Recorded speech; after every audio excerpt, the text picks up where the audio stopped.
Hello, I'm Alejandra Crisafulli, award-winning master life coach and speaker, and I am known as the Baller Coach. And welcome to the Baller YouTube channel. So I often have people ask me, well, what does being a baller mean? And are like, I have people who have said, were you like a basketball coach, or what does that really mean? Um, and no, I have actually never played sports. I was a professional ballet dancer, and up until I was 17, actually, living in San Francisco, dancing professionally. And then I injured my back and wasn't able to dance like I had used to. So I kind of gave up on ballet, although it's still such a big part of my life. But now the difference is that I still get to be on stage. I'm just doing it in a different manner. Rather than using my body to dance, I am on stage speaking. So that's the only kind of sport I have ever done. So what does being a baller really mean? It means, because I'm redefining what baller means and how you step into actually being a baller. There was a really popular YouTube, or no, I'm sorry, we're on YouTube, HBO series with The Rock, Dwayne Johnson, who I love. My husband's always like, great, another one of his movies, yay. Um, Anyhow, I digress. There's a really great show called Ballers, and it's all about like being high powered, making lots of money, but it's very ego driven. And that is not what baller means in this realm of healing, not dealing, in this realm of removing the obstacles and cycles that you have been stuck in, the 360 cycles, and having a 180 in your life to where you are naturally creating things that are working for you, are successful, and that have you again creating and impacting the purpose in which God designed you to be in. So here is what baller means. It means that as a baller, you choose to win the fight against fear, to speak through truth instead of falsehood, to promote wisdom rather than confusion, and to focus on faith beyond obstacles. That, my friend, is what a true baller is. And so how do we do that? Well, we do that through the 180 method and the communication solution. So if you watched my very first intro video, I talked about the two different methods that I will be sharing with you in this channel. And the two are the 180 method and the communication solution. Both are going to support you in being able to finally step into your life without bringing in all these 360 cycles. So one of the main things that I do as a master coach is I challenge people to reject the traditional self-help models. And again, if you watched that video, which I do recommend you go back and watch because it does set the foundation for what we're doing. And what I mean by rejecting those traditional self-help models, because what I have found in being in the industry for over 20 years is that there's a lot of self-help that helps, but only for a short period of time, or it doesn't help at all. And that's not what we want to create. We want to create a life and do work, because work, we don't, it's like hard. Who wants to do work? Sign me up there. We want work, the work that you do on yourself and within your life and your relationships to be simple, not necessarily easy. Okay, simple and easy, two very different things, but we want them to be simple first and foremost. And secondly, we want them to be natural. Because if all the self-help work that you're doing isn't natural, that's what enables the like patterns and cycles to keep coming back because it doesn't feel natural. And you're constantly going to have to be in management dealing mode and have a super conscious awareness presence throughout your entire day. And let's face it, we are human beings. We're both while we're here in this fallen world. And so as a human being, you are going to have times and moments or seasons in your life where it is challenging. And you'll want the natural part of you to succeed versus the natural part of like falling into old behaviors or old beliefs and all of that jazz, right? We don't want that. So this is a continuation leading us into the happiness challenge of what it looks like in the 180 method work and how it rejects traditional self-help models. So as a tool, we are going to use the yin and yang symbol to help us here. Okay, so the yin and yang symbol, let's draw this out. Looks like this. There is a big circle, right? Or small, but we've got a circle, okay? Within the circle, there is a line, a big S, let's call it, that splits the two sides of the yin yang. Then on one side down here on the bottom, we've got a small circle that is colored in dark. And then up here, we have another small circle. However, it is not colored in dark. On this side where we have the uncolored circle, well, that side gets totally colored in dark, except for the little white circle, right? So there we have the yin-yang symbol. Now, what does this yin-yang represent? Well, it represents opposites. It represents duality. Okay, so let's think of some opposites or things of duality that are a part of our everyday life. Here's one I hear a lot about: positive and negative.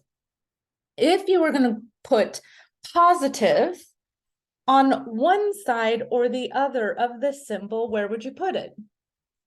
I hope you're saying over here on the white side, because that's typical. We'll put the positive over here on the white, and we'll put negative over here. So I'm just going to write those down.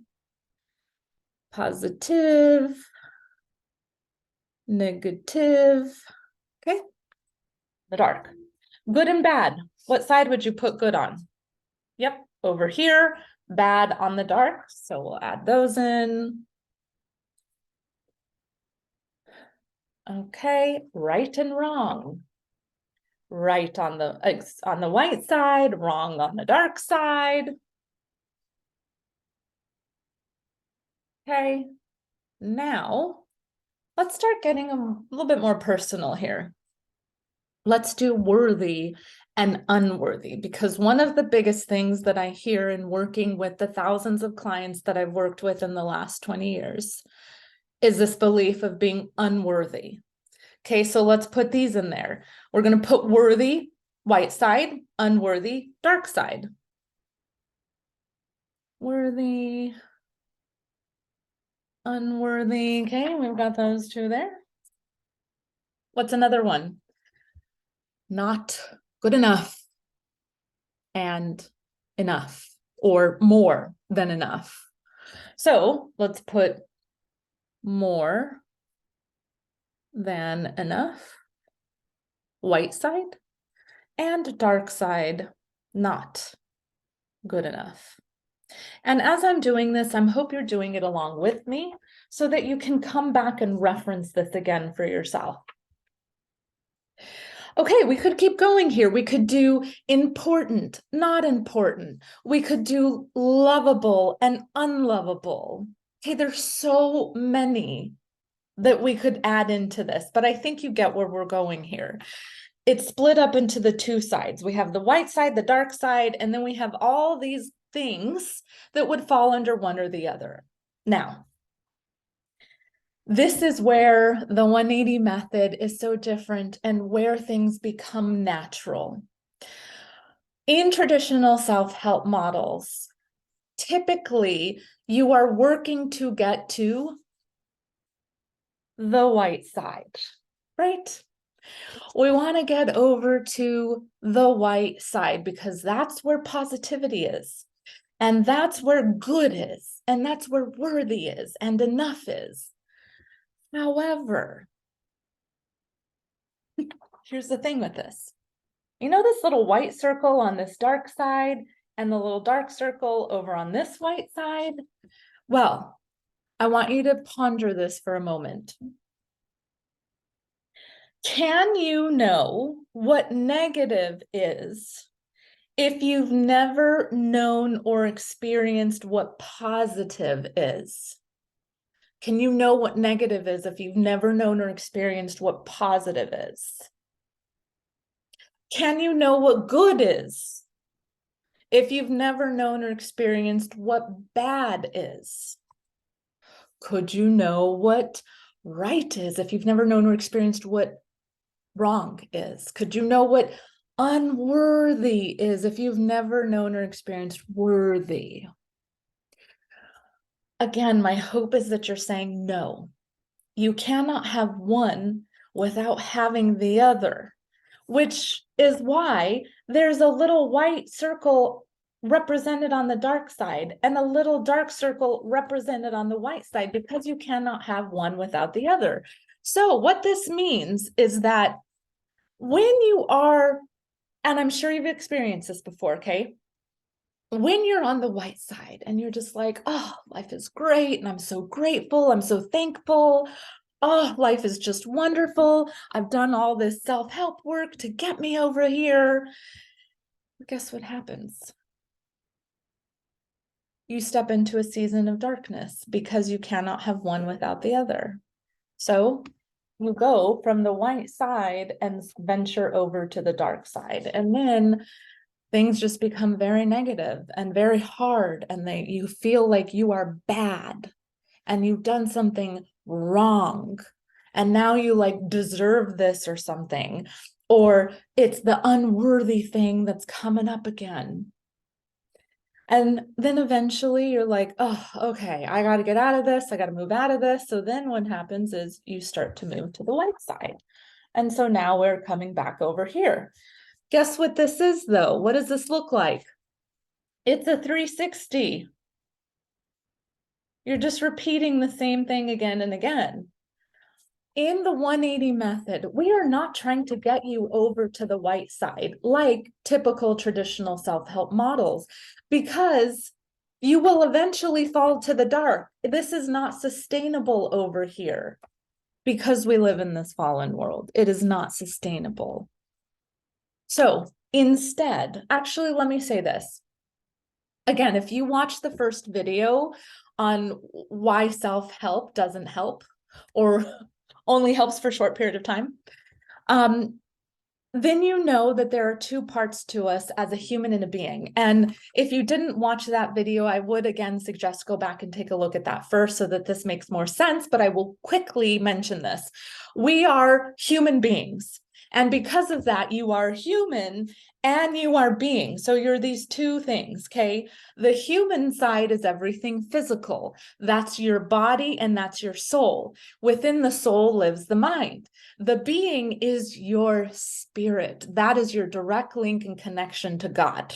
Okay? It's the truth of what you are. The human is more of, I'm going to use a bold word here, the lie. Okay? Because this is not what we actually are.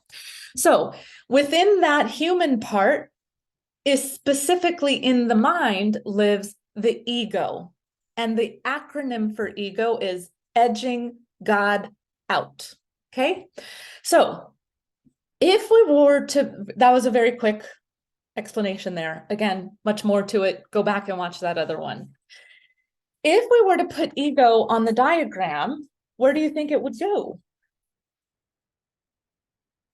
Most likely you're saying over here on the dark side, which, my friend, makes total logical sense. Of course it would go on the dark side because it's negative.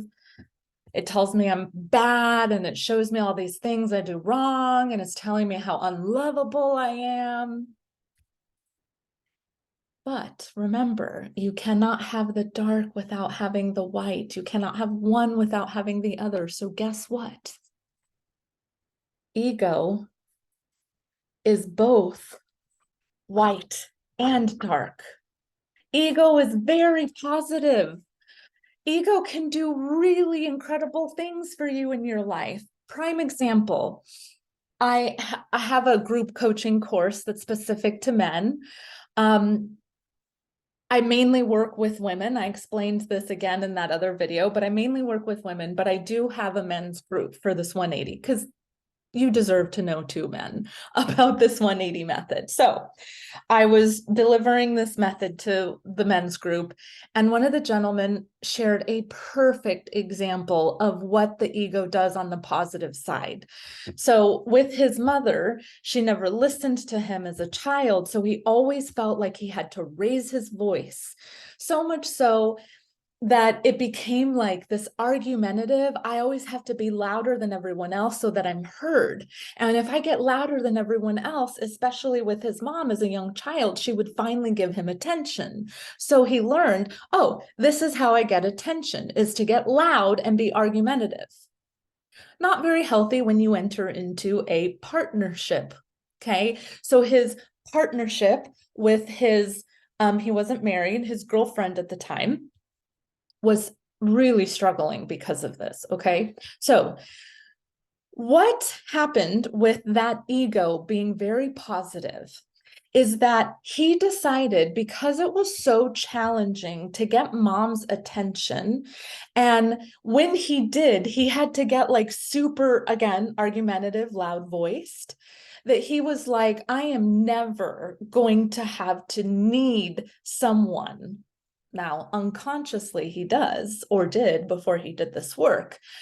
But consciously, he was like, I'm never going to need anybody. I'm just going to do this on my own. And by this, I mean life. So he went into super positivity mode and was like, watch me be successful. Watch me do the things that nobody else thinks that I can do. It was another form of getting attention. And where that's not necessarily a negative thing, that's still ego driving him because he didn't feel the wholeness within himself. He still needs mom's attention. And the only way he knew how to get it, be argumentative and just go for it and not need anyone and just create many amazing things, which again, he did. But it was all ego driven. And guess what happens when it's all ego? Life breaks down. Your relationships don't work. Your business doesn't work. Time, health, all of that. When ego is driving, even on the positive side, when ego is driving your bus, it's in the driver's seat. It never works long term. We need to get the being in the driver's seat. And the being does not live over here on the white side. Being, your spirit, does not live on this white side. That's still ego. Guess where being is, because it is represented in this diagram. Any ideas? It is right here. The squiggle in between, the big S, stands for spirit. Now, in that big S space, let's just say spirit, which is your being, okay? Spirit, and that is the being, big S. The reason why spirit is there is because there's a gap, the space in between these two sides, this gap. And that space in between the two, there is no positive, negative, right, wrong, good, bad. It's just this, I know this sounds cliche. There's this nothingness. And within that nothingness, there's everything. This is where you truly connect and unite with God, free of the ego, the human part. This is where For you who are like myself, deeply faith-based, this is where the Holy Spirit and where Christ fully lives within you, is within that spirit part of you, where neither is dictated by the mind and all of the beliefs, all of the behaviors, all of the thought patterns, okay, have pulled you away from. Now, the best way that I can describe that neutral, that gap in between those two, the best way that I can describe how that feels is neutral. It's not the super high of like, oh,